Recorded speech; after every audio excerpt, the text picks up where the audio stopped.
What is up, guys? Welcome back to day 4, round 5 of the Vasilis Theodoridis International Chess Tournament here in Kavala, Greece. My name is Titus Stromavicius, I'm a Grandmaster, and I want to share my experiences and games with you from the event.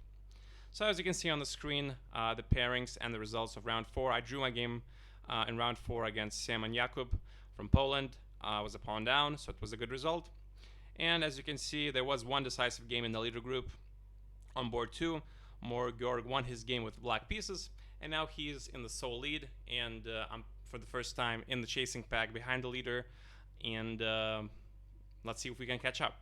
So in round 5, I got a pairing I was very unhappy with. I got paired up against Sedlak Nikola, a grandmaster from Serbia.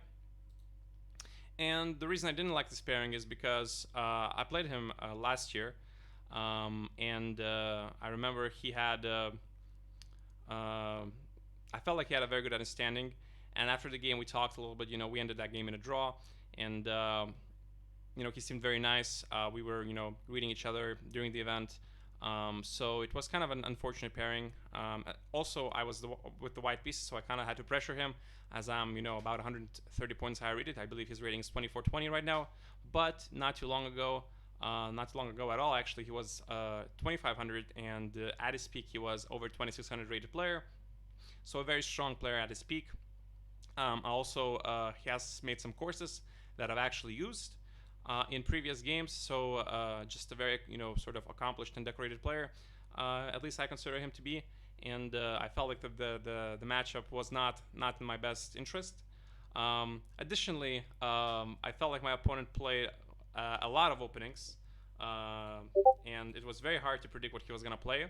I was mostly expecting, I believe, Slav, Grunfeld, King's Indian, or Queen's Gambit Decline. So basically all of the main openings that you have against d4. And I decided to start the game with d4 to avoid some potential sidelines. But unbeknownst to me, my opponent does a sideline anyway and plays d6 on move 2. And normally this wouldn't be a problem for most players, as you can play a lot of moves in this position, to be fair. But there is one significant sort of caveat for me, specifically because I don't really play any King's Indian systems with knight f3. So if I were to play knight f3 in this move, my opponent could play g6, and I would be sort of in hot water, so to speak, as I am not very familiar with these positions at all. So I have to play knight c3, then my opponent obviously plays e5, and knight f3. I was expecting knight bd7, again to try and get some sort of a King's Indian setup via a different move order, where he kind of tricked me to play knight f3 early on. Instead he plays knight c6, and I was trying to remember if there was some line in the English opening system that starts with c45, where we get this type of position, again via transposition. And I tried to remember, and I thought I did remember that there was some line where if I play d5, knight e7, and e4, if my opponent plays g6, I think there's some early c5 possibility where white is doing relatively well. So I decided to go for this, but I was already spending some time, trying to remember the lines, about 10 minutes or so. My opponent blitzes out knight g6, which I thought was okay, a little bit weird, but I wasn't really sure what to make of it, because again, I've never played this position really. I felt like h4 was very natural, bishop e7, h5, knight f8. I grabbed a good amount of space on the king side, and now we arrive basically at the first sort of really critical moment in the game, where I have a choice if I want to push h6 or not. My sort of reasoning not to push h6, which I didn't do in the game, I played bishop e2, was that I felt like the pawn obviously is a long-term liability. If we get into an endgame situation, it could become a weakness. Of course, it has a lot of pluses as well, strategic pluses as well. But potentially it could be tying down my pieces for defense. And also, I felt that with the bishop, being developed on e7, I didn't gain as much time. Where, for example, if he had played bishop g7 first and I attack it, and then he goes back, let's say, through f8 and through e7. So I felt like my opponent, saves a couple of tempi from those types of positions, and he could always eye an eventual redevelopment with bishop g5 and try to trade his dark square bishop, and then again the pawn on h6 could become a liability in that sense. So sort of with all of these factors in mind, h6 does again have a lot of pluses as well, where it restricts my opponent's piece movement even further. Castling kingside for my opponent could also be dangerous in some cases. If I could potentially open up the center with, let's say, some g3 f4 long term, could be potentially good for me. But I also felt like the pawn on h5 does a lot of things as well. It restricts my opponent's knight. I have a nice light square control here, I thought. And it also made sense to play for some sort of knight h4, knight f5 ideas to try and use the light squares that I've acquired early in this game.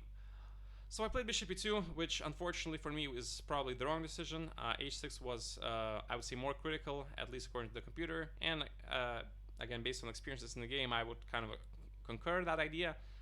Because after h6, g3, knight 8, h7, I felt like my opponent's pieces are very passive and they're not doing much. But at the same time, I can't really do sort of move a lot of my pieces because, well, if I move one of my pieces, black immediately has a good reaction, So for example, if I lose control of the g5 square, he can immediately develop knight g5. If I develop bishop t3, he can immediately play knight g4. If I move my rook, my pawn on h5 is potentially hanging.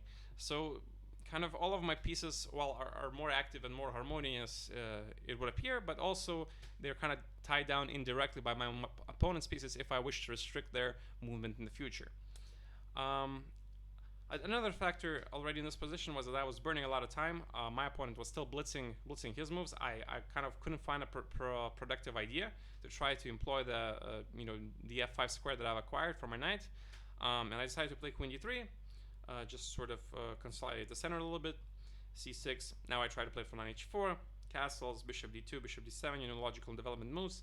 And now I kind of start realizing that, again, my play on the king side is kind of completely stumped because a lot of his pieces are sort of, again, passive, but they are also very well equipped to defend his king if I were to try to do some aggressive actions on the king side. And my opponent is slowly going to develop on the queen side and gonna target my knight, for example, on c3.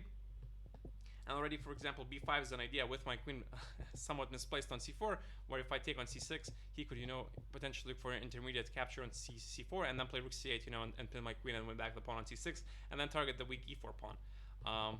So it just, excuse me. Yeah, there we go. Just a lot of things to sort of consider, and again, I was burning a lot of time. I was probably already 45 minutes, maybe even more behind on the clock, because my opponent was still blitzing until this point. Again, he was obviously well equipped with this position, and I really wasn't sure what to do, and I eventually settled down on a3, and my opponent, a little bit surprisingly to me, takes on d5 and offers a draw, and obviously, I felt like I was still doing fine. I didn't realize that the position was actually already more or less equal, and that black had perfect basically equalized the game. And I would argue even that it actually is easier to play with black because, again, his plan is very simple, just to play on the queen side and try to harass my sort of overextended center a little bit. So I declined my draw offer, but mostly because I was the higher player. That was basically the only reason I declined my draw offer. And after queen b8, f4. F4 is also a move very much in the wrong direction. According to the computer, I should have tried to quickly move my king to f1 and g2, which I was considering, and I should have, I guess, followed through with that idea. I didn't. I played for f4. I still was kind of hoping for some ideas where I could potentially, develop an attack on the king side. But again, unfortunately for me, that just doesn't really work. And already black is actually better according to the computer. Rook c8, again, completing development on the queen side.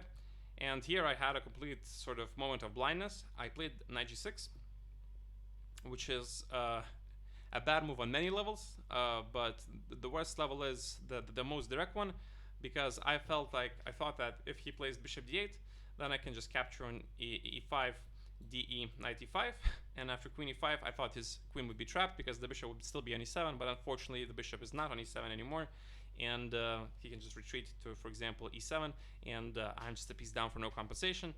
Whereas I felt like if he decided to take on g6, which is the top move actually of the engine, and my sacrifice is apparently sort of incorrect to begin with. I felt like I at least have some play here with the light square, control. I thought that after knight f8 I could play at least 4 f5 and have some bishop h6 ideas potentially in the future. Again, computer sort of completely debunks it. My opponent was actually considering, he told me after the game that he was considering in this position to play bishop f5, which is not a good move. E5, e4, and if knight e4, knight e4, queen e4, to try to get some sort of a blockade like this. But black is a pawn down, so long term, there is some prospects for white to definitely take over and convert the extra pawn that he has, and also there's still some clouds gathering around the black's king. But again, it's why would you go for this when you can see that after bishop d8 I have no better move than to go back to h4, and sort of my last ditch effort was to offer my opponent a drawback, and he fortunately he's with his family here, so he didn't want to play a long game and didn't want to risk ruining his mood, and after thinking for a little bit accepted it. So and I think black is already much better, and I just lost 2-10 before no reason, and my position is actually very close to being just really bad. So a weird game, definitely, where I felt like the opening was kind of going well, but apparently it wasn't going well at all, especially after I didn't push the h6 pawn, which I should have done. And then my opponent sort of just played natural moves that he, had, are very, has looked at the position, knows, that the natural plans, and after developing his pieces, properly, could have definitely pressured me more if he desired to. But again, sort of a lucky break for me that he's with his family, just wants to take it easy and enjoy his sort of time here. So 2 draws in a row, got into trouble in both games. Definitely the trajectory of the tournament is kind of going downwards, but still 4 rounds to go, still everything to play for. I believe I am a point behind the leader, because Grandmaster from Slovenia won again in round 5. So a full point behind already, so we need to definitely start making up some ground. And yeah, thanks for watching, and I'll see you in the recap for round number 6.